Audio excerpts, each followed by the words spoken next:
অনেকের মুখেই শুনে থাকবেন যে হোমিওপ্যাথি নাকি প্রথমে যে কোনো রোগকে কিছুটা বাড়িয়ে দেয়। যারা নিয়মিত হোমিওপ্যাথি ওষুধ গ্রহণ করেন এই কথাটি তারা যত না বলে থাকেন, যারা কোনোদিন হোমিওপ্যাথি ওষুধ গ্রহণই করেননি তারা কিন্তু তাদের থেকে অনেক বেশি বলে থাকেন। এই কথাটি যেমন সম্পূর্ণভাবে সত্য নয়, ঠিক তেমনি এই কথাটিকে আবার সম্পূর্ণভাবে অস্বীকারও করা যায় না। হোমিওপ্যাথিতে অনেক সময় কিছুটা রোগের বৃদ্ধি হতে দেখা যায়, কিন্তু সেটা কেন হয় আজকের এই ভিডিওতে সেটা নিয়ে বিস্তারিত আলোচনা করব। এবং আজকের এই ভিডিওতে দুই ধরনের বৃদ্ধি বা দুই ধরনের অ্যাগ্রাভেশনের কথা আলোচনা করব, এবং এই অ্যাগ্রাভেশনকে কিভাবে এড়িয়ে যাওয়া যাবে বা অ্যাভয়েড করা যাবে সেই বিষয় নিয়েও বিস্তারিত আলোচনা করব। তবে এর জন্য অবশ্যই এই ভিডিওটি আপনাকে শেষ পর্যন্ত দেখার জন্য অনুরোধ করছি। নমস্কার, আমি ডাক্তার মানবেন্দ্র মণ্ডল। হ্যালো হোমিওপ্যাথি ইউটিউব চ্যানেলে আপনাদের সকলকে স্বাগত জানাচ্ছি।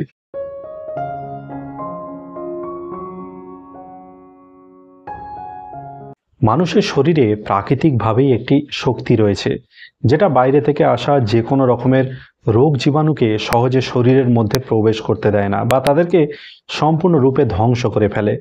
এই শক্তিকে জীবনী শক্তি বলা হয়ে থাকে। কিন্তু যখন কোনো কারণে এই জীবনী শক্তি দুর্বল হয়ে পড়ে বা বাইরের রোগ জীবাণুগুলি এই জীবনী শক্তির থেকে অনেক বেশি শক্তিশালী হয়ে ওঠে, তখনই সেই রোগগুলি আমাদের শরীরের ওপর প্রভাব বিস্তার করে এবং আমরা তখন অসুস্থ হয়ে পড়ি। ঠিক এই সময় যখন হোমিওপ্যাথি ওষুধ প্রয়োজন হবে বা হোমিওপ্যাথি ওষুধ প্রয়োগ করা হবে, তখন সেই ওষুধের শক্তি কিন্তু এই রোগের থেকেও অনেক বেশি হতে হবে, তবেই সেই রোগকে কিওর করতে পারবে।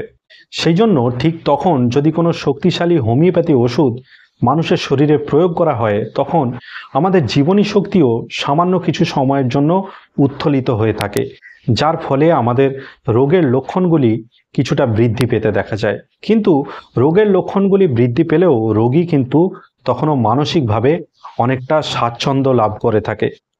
এই ধরনের অ্যাগ্রাভেশন দেখা দিলে ডাক্তারবাবুরা এই ধরনের অ্যাগ্রাভেশনকে কিন্তু পজিটিভ অ্যাগ্রাভেশন বলে থাকে।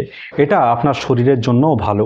কিন্তু এটা ছাড়াও হোমিওপ্যাথিতে আরও এক ধরনের অ্যাগ্রাভেশন দেখা যায়, যেটা হলো মেডিসিনাল অ্যাগ্রাভেশন। অর্থাৎ কোনো একটি নির্দিষ্ট হোমিওপ্যাথি ওষুধ যদি পরিমাণের থেকে অনেক বেশি খাওয়া হয়ে যায় বা কোনো একটি নির্দিষ্ট হোমিওপ্যাথি ওষুধের অনেক উচ্চ শক্তি যদি বারবার প্রয়োগ করা হয়, সেক্ষেত্রে কিন্তু অনেক সময় অ্যাগ্রাভেশন দেখা দিতে পারে এবং এই অ্যাগ্রাভেশনে কিন্তু রোগী কোনোভাবেই মানসিক স্বাচ্ছন্দ্য বোধ করেন না। এটা কিন্তু আপনার শরীরের জন্য অত্যন্ত ক্ষতিকর। তবে এই ধরনের যে কোনো রকমের অ্যাগ্রাভেশন বা রোগ লক্ষণের বৃদ্ধি যাতে না হয়, সেই ব্যবস্থাও কিন্তু হোমিওপ্যাথিতে রয়েছে।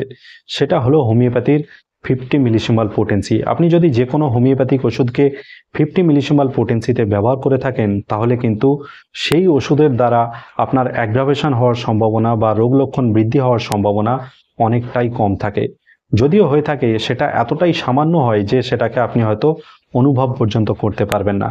এই 50 মিলিসিমাল পোটেন্সি নিয়ে আমি আগেই একটি ভিডিও বানিয়েছি, আই বাটনে সেই ভিডিওটির লিঙ্ক আমি দিয়ে রাখবো, আপনারা চাইলে একবার সেই ভিডিওটি দেখে নিতে পারেন। হোমিওপ্যাথির অ্যাগ্রাভেশন বা হোমিওপ্যাথি ওষুধে রোগ লক্ষণের বৃদ্ধি নিয়ে আজকের এই ভিডিওটি আপনাদের কেমন লেগেছে অবশ্যই আপনারা কমেন্ট বক্সে কমেন্ট করে জানাতে পারেন। এবং যদি আপনারা এই চ্যানেলে সম্পূর্ণ নতুন হয়ে থাকেন, তাহলে অবশ্যই চ্যানেলটিকে সাবস্ক্রাইব করে রাখবেন, যাতে এই রকমের নতুন নতুন এবং গুরুত্বপূর্ণ ভিডিও আরও পেতে পারেন। আজকের এই ভিডিওটি এইখানেই শেষ করলাম। পরবর্তীকালে আবারও এরকম একটি নতুন এবং গুরুত্বপূর্ণ ভিডিও নিয়ে আপনাদের সামনে আমি উপস্থিত হব। ততদিন সবাই সুস্থ থাকবেন, ভালো থাকবেন, নিয়মিত শরীরচর্চা করবেন। ধন্যবাদ।